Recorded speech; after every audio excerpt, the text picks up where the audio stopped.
देखे रूप तुम्हारा, सर्व समर्पण होय आप में, रहे न अंश हमारा।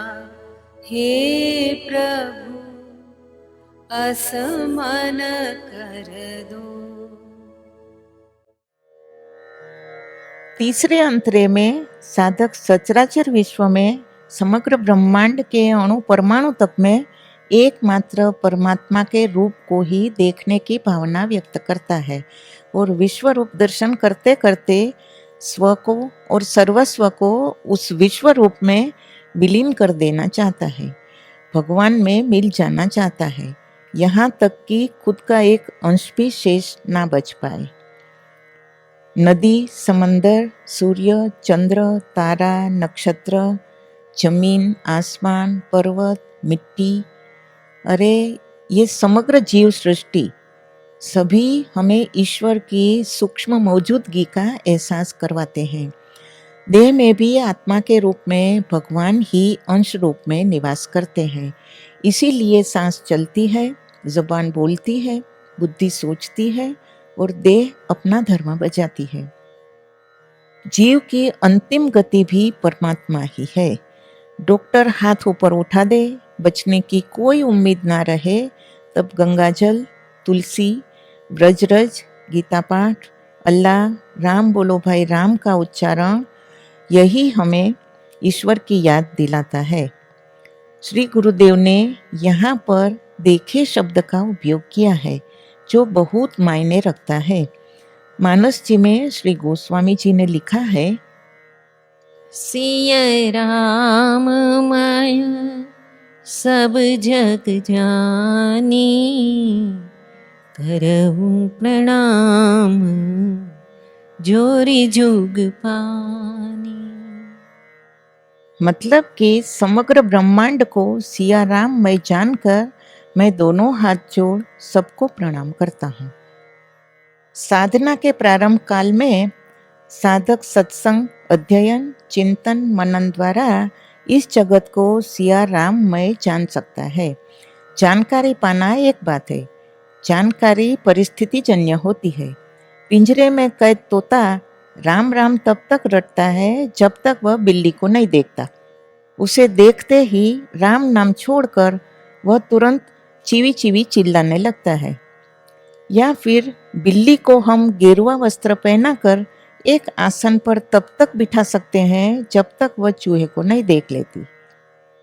इसी तरह जानकारी प्राप्त किया हुआ साधक तब तक सबको प्रणाम करता है जब तक परिस्थिति या व्यक्ति उसके अनुकूल रहती है। प्रतिकूलता आते ही साधक जिसे प्रणाम करता हो उसी को निंदा टीका के मार से उपेक्षित भी कर देता है।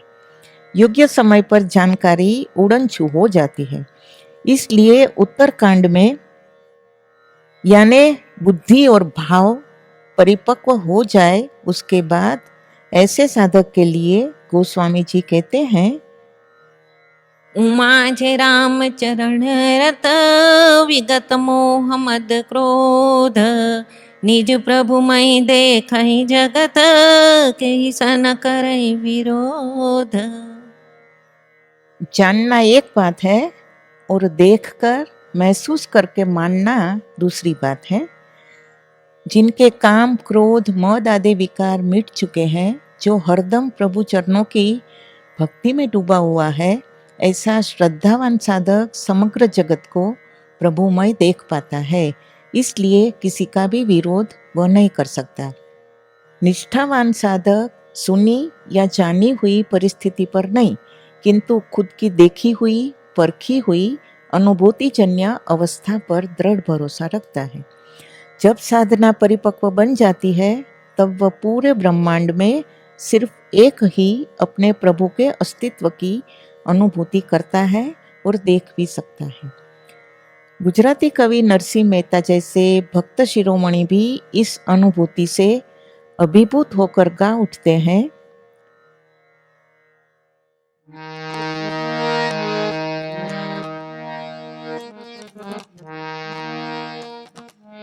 એ અખિલ બ્રહ્માંડ એક તું શ્રી હરિ, એક તું શ્રી હરિ, જૂજવે રૂપ અનંત ભાસે,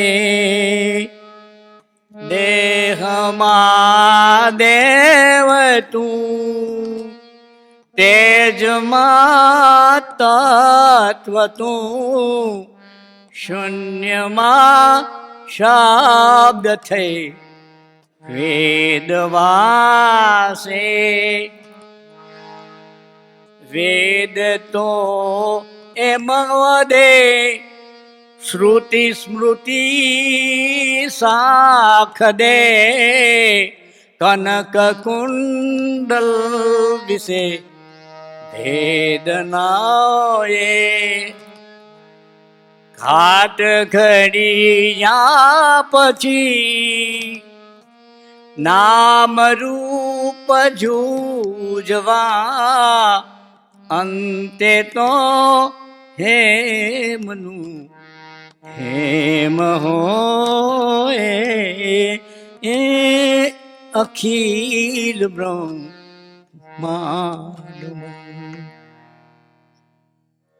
भक्त कहते हैं चंदनहार, चूड़ियाँ, बाजूबंद आदि सभी गहनों के घाट अलग अलग होते हुए भी सब में एक ही सुवर्ण समाया हुआ होता है। उसी तरह समग्र विश्व में अनंत रूप में एकमात्र ईश्वर ही का अस्तित्व है और उनकी परम सत्ता है। भोग्य पदार्थों की आसक्ति मिटे, मनोविकारों से मुक्ति मिले, भगवत शरणागति दृढ़ हो जाए, तब भक्त इस ऊंचाई तक पहुंच पाता है। परिस्थिति मानव सर्जित होती है, साथ साथ प्रकृति की भी यह एक व्यवस्था है, जबकि अवस्था का संबंध मन के साथ जुड़ा होता है। साधना के जरिए साधक सहजावस्था का अधिकारी बन जाए, तब फिर उसकी नज़रों में अपना पराया, मेरा तेरा, दोस्त दुश्मन, संबंधी विरोधी कोई नहीं टिक पाता। वहाँ सिर्फ और सिर्फ एकमात्र परमात्मा होते हैं।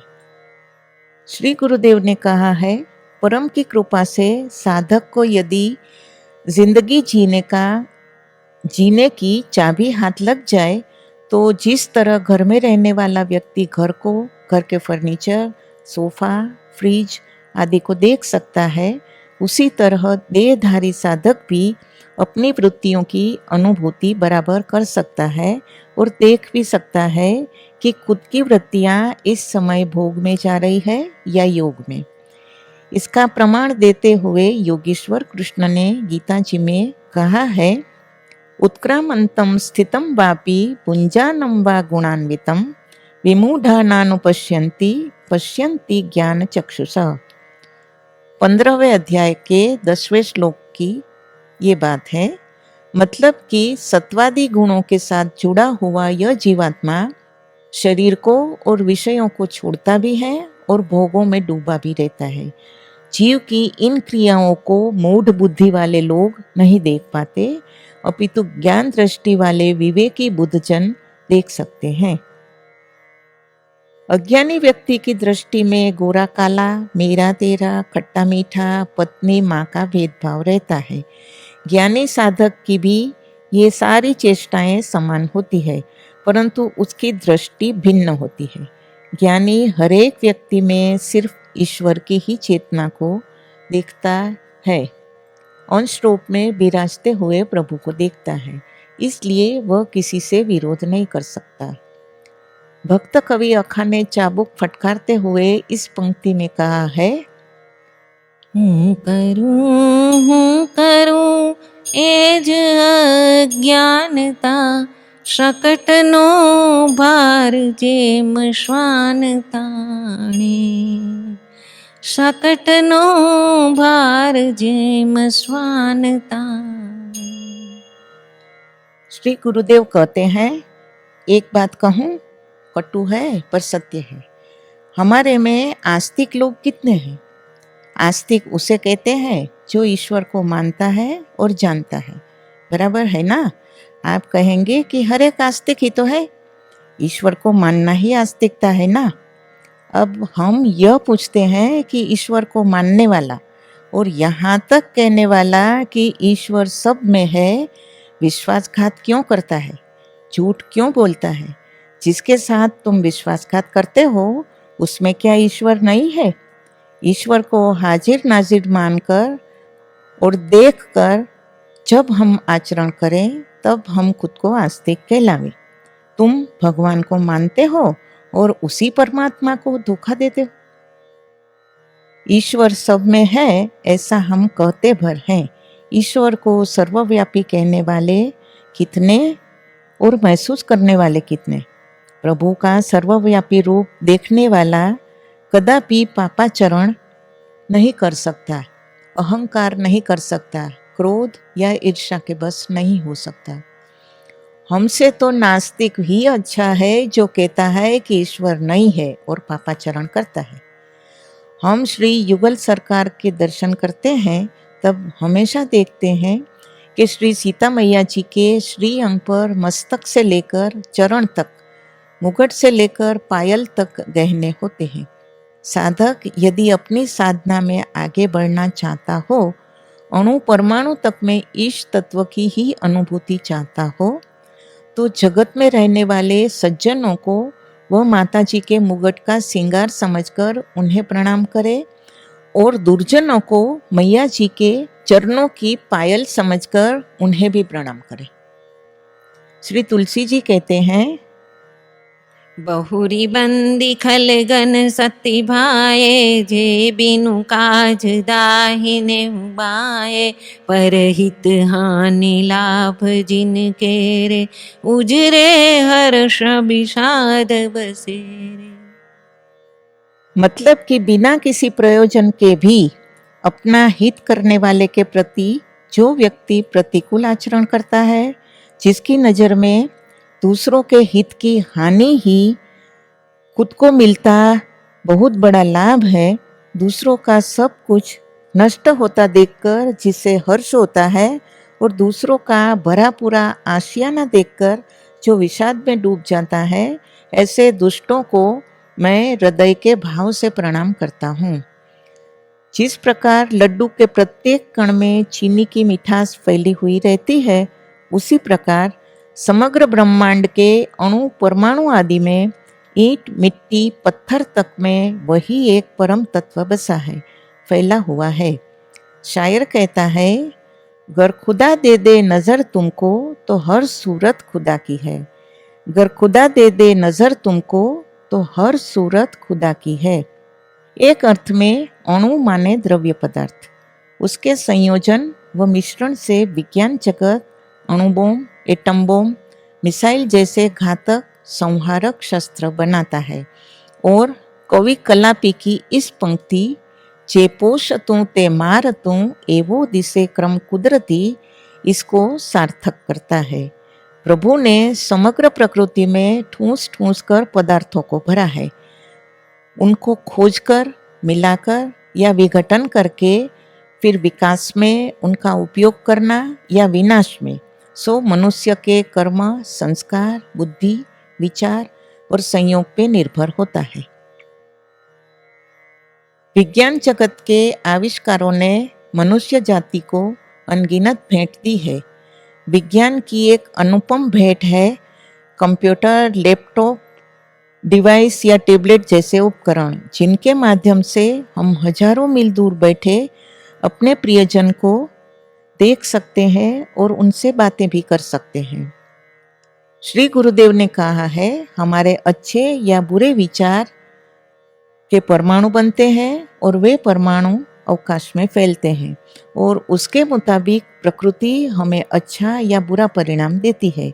इसलिए विचार हमेशा उत्तम व सकारात्मक रखो। अणु और परमाणु के अलावा एक तीसरा तत्व है त्रसरेणु। ये त्रसरेणु प्रत्येक की देह में चैतन्य तत्व के रूप में फैली हुई होती है। इसमें हर पल हर घड़ी परिवर्तन होता रहता है। इसके कारण बालक, जवान और जवान वृद्ध बनता है, पौधा वृक्ष बनता है वगैरह। श्री गुरुदेव ने कहा है, परमात्मा की सृष्टि में नया कुछ भी नहीं बनता है। वैज्ञानिक लोग वस्तु और द्रव्य पदार्थों का मिश्रण व संयोजन करके या उसमें घटाबढ़ी करके सिर्फ आविष्कार कर सकते हैं, खोज कर सकते हैं अथवा उनमें परिवर्तन कर सकते हैं। कोई विज्ञानी आज तक एक मुट्ठी भर मिट्टी भी नई नहीं बना पाया, क्योंकि मानस जी के मतानुसार समग्र ब्रह्मांड की रचना स्वयं प्रभु ने की है। मिट्टी के रूप में भी ईश्वर ही है। गोस्वामी जी लिखते हैं, जड़ चेतन गुण दोषमय विश्व किन्न करतार, संत हंस गुण गाय पय परिहरि वारि विकार, परिहरि वारि विकार। समग्र जगत के पावर हाउस में स्वयं प्रभु ही है। जिस प्रकार पावर हाउस में से निकलते हुए वायर में बिजली का प्रवाह समान रूप में रहता है, उसी प्रकार वे परम प्रकाशक परमात्मा ही अंश रूप में हर एक में रहते हैं। परंतु कोई बल्ब 0 का रहता है तो कोई 40 वोल्ट का रहता है, तो किसी किसी में हेलोजन लाइट जैसा प्रकाश होता है। उसी तरह अपनी क्षमता, पात्रता, योग्यता के अनुसार जीव मात्र में प्रभु का प्रकाश होता है। प्रकाश पाने के लिए 2 शर्तें जरूरी है। पहला है पावर हाउस के साथ कनेक्शन होना और दूसरा है स्विच खुली होना चाहिए। यदि हमें आध्यात्मिक प्रकाश पाना है तो प्रभु के साथ जुड़े रहना जरूरी है। दूसरी बात है स्विच की। स्विच खुली रखना मतलब उस परम सत्ता में श्रद्धा रखना, भरोसा रखना और दिल से उस चैतन्य सत्ता का स्वीकार करना। यदि ऐसा हम नहीं करते हैं तो परम तत्व के बारे में हम सिर्फ जानकारी इकट्ठी कर सकते हैं, परंतु ज्ञान का प्रकाश हमें कदापि नहीं मिल पाएगा। इस तत्व हमारी अनुभूति में कभी नहीं उतरेगा। सृष्टि को प्रभुमय देखने वाला साधक प्रत्येक के लिए भाव समान रखेगा, उसमें भेद नहीं रखेगा, परंतु उनके साथ जो व्यवहार करेगा उसमें फर्क जरूर रहेगा। जल जल ही होता है, लेकिन कीचड़ को लोग दूर से देखते हैं, बंधे हुए जल से हाथ पैर धो लेते हैं और सिर्फ बहते हुए जल को पीते हैं। उसी प्रकार प्रत्येक व्यक्ति मानव देहधारी होता है, किंतु प्रभु परायण साधक चोर, उचक्के, कपटी, दंभी लोगों से दूरी बनाए रखते हैं और साधु जन का संग करते हैं, उनसे वार्तालाप करते हैं और श्री सद्गुरुदेव की सेवा करते हैं। इसके बाद की पंक्ति है, सर्व समर्पण होय आप में, रहे न अंश हमारा। ऐसा साधक अपने इष्टदेव के प्रति संपूर्ण समर्पण, पूरी शरणागति की भावना रखता है। खुद का अंश मात्र भी न बचे ऐसी इच्छा रखता है। केवल तू ही तू चाहता है। जिस तरह जल की एक बूंद सागर में मिलकर खुद का अस्तित्व मिटा देती है, वैसे ही स्व को परम तत्व में एकाकार कर देने की प्रबल चाहना व्यक्त करता है। जीव शिव में तदाकार हो जाए, ऐसा उत्कट भाव इस पंक्ति में व्यक्त करता है। रहे ना अंश हमारा माने नाम मात्र भी मैंपना शेष ना बचे, ऐसा भाव। इस पंक्ति में अंश शब्द महत्व का है। रज मात्र भी मैंपना न रह पाए। सर्वसमर्पण माने स्थावर जंगम मिलकत, खुद का शरीर और अंतःकरण में उठते भाव कुभाव आदि, यह सब कुछ प्रभु चरणों पर निछावर हो जाए, ऐसी साधक की चाह है। अंश का एक और अर्थ मानस जी में यह है, ईश्वर अंश जीव अविनाशी, चेतन अमल सहज सुख राशि, सो माया बस भयव गोसाई, बंध्यो कीर मरकट की नाई। परमात्मा अंशी है और प्रत्येक जीव उस परमात्मा के ही अंश रूप में है। ईश्वर की तरह ही जीवात्मा भी अविनाशी है, चेतन है, आनंद स्वरूप है। फिर भी जैसे छोटे से एक बीज में से भरा पूरा वटवृक्ष बन जाता है, वैसे ही समर्पण में यदि रज मात्र भी मैंपना या वैसी ही कोई वृत्ति बाधक बन जाए तो वापस जीव कब संसार में सांसारिक मोह माया में बंध जाए उसका कोई मापदंड नहीं रहता। मानस जी में नारद जी और भागवत जी में गोपियाँ इसका दृष्टांत है। कथा आप सब जानते हैं। नारद जी के मन में अहम भाव आते ही राम की जगह काम ने ले ली और गोपियों के मन में अभिमान के उठते ही जगदीश की जगह जगत ने ले ली। उसी क्षण भजन और भगवान अदृश्य हो गए। मंदिर में या तीर्थ यात्रा में जाकर हम जयकारा कर लें और वहाँ जाकर बोले कि आप इतने दयावान हैं, आप ऐश्वर्यपूर्ण हैं, आप विश्वंभर हैं, तो इतना काफ़ी नहीं है। मंदिर में या तो पूजा स्थान में जाकर ईश्वर के चरण कमलों पर अपनी अहंता और ममता को समर्पित करके और ऐसा करने के बाद खुद का समग्र जीवन व्यवहार धार्मिक बनाना जरूरी है। सद्गुरुदेव और सद्ग्रंथों के वचनों का समझकर पालन करने वाले साधक का मन संसार व स्वच्छंदता में से लौटकर प्रभु ध्यान में त्वरित एकाग्र हो सकता है। भक्त कवि कहते हैं,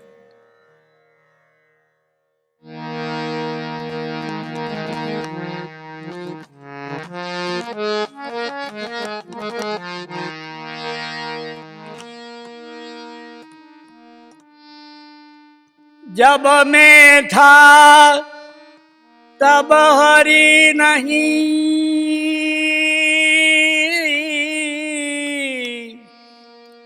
अब हरि है मैं नाही।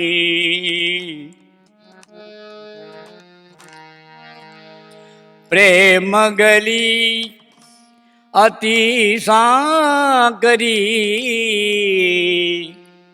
तामे दोन समाय हो रामा, तामे दोन समाय। मलमूत्र से सना बालक माँ को देखकर रोने लगता है और हाथ ऊपर करके खुद को उठा लेने को कहता है। उस वक्त माँ क्या करती है? वह तुरंत बालक को उठा लेती है, उसकी गंदगी साफ करती है, नए कपड़े पहनाती है, प्यार करती है और फिर अपने बच्चे को किसी की नज़र ना लगे इसलिए काला टीका भी लगा देती है। ठीक इसी प्रकार परमात्मा भी साधक की दीन प्रार्थना से द्रवीभूत होकर अपने अंश को उठा लेते हैं और सभी मनोरोग की गंदगी भी साफ कर देते हैं। ज़रूरत है प्रभु को पुकारने की, दिल से ऐसा कहने की कि हे ईश्वर, मैं तेरा हूँ, तू मुझे संभाल, मेरे साथ रहकर मानसिक शत्रुओं से मेरी रक्षा कर। साकार ध्यान में शरणागति भाव बिना साधना का प्रारंभ और प्रगति बहुत मुश्किल है। समर्पित साधक में मान या अभिमान नहीं रहता। कोई उसका अपमान करता है तो न उसका चित्त व्यथित होता है और न मान प्रतिष्ठा देता है तो गुब्बारे की तरह फूल जाता है। ऐसे साधक को खुद परमात्मा आकर बढ़ाई देता है। जूनागढ़ के भक्त नरसिंह मेहता इस बात का प्रमाण है। जिसे मैं चाहूँ उसे दूसरा कोई न चाहे, यह भाव प्रीति में प्रधान होता है। बस मैं तुझे ही निहारूं, यह भाव रति में मुख्य होता है। जिसे मैं मान आदर दूं उसे संसार भी आदर दे, यह भाव श्रद्धा में प्रधान होता है। सर्वश्रेष्ठ भाव होता है भक्ति का। भक्त कहता है, सर्वत्र मैं सिर्फ तुझे ही देखूं। कवि कलापी की पंक्तियां याद आ रही है। वे कुछ ऐसा कहते हैं।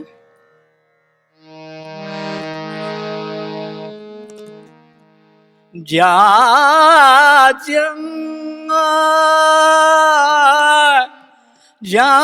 જ્યાં નજર મારી ઠરે,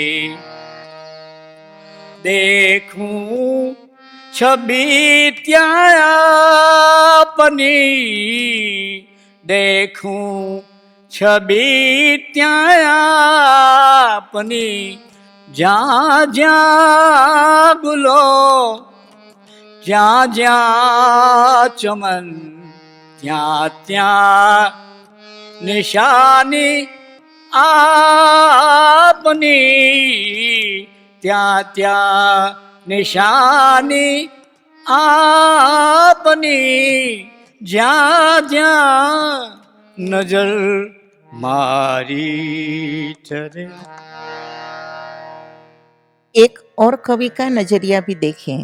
वे कहते हैं, तेरे फूलों से भी प्यार, तेरे कांटों से भी प्यार, जो भी देना चाहे दे दे करतार, दुनिया के पालनहार। जो व्यक्ति डांस के स्टेप को बराबर सीख समझ लेता है, उसके पैर फिर कभी बेताल नहीं पड़ते।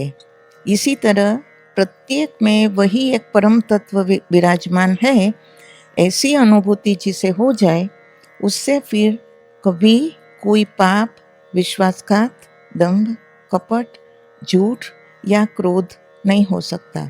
उसके मन में केवल तू ही तू बसता है। क्षमा के पास जाकर उसके इर्द गिर्द मंडराता हुआ परवाना यदि वापस लौटे तो उसे क्या कोई परवाना कहेगा? परमात्मा परम प्रकाशमय, परम ज्योति स्वरूप है। समस्त ब्रह्मांड के अणु परमाणु में उस परम चैतन्यमय तत्व की झांकी पाकर उस ज्योत में स्व को मिला देने की भावना साधक इस पंक्ति में व्यक्त करता है। विनीत सुर में प्रार्थना है कि हे प्रभु, मेरा मन आप ऐसा कर दो।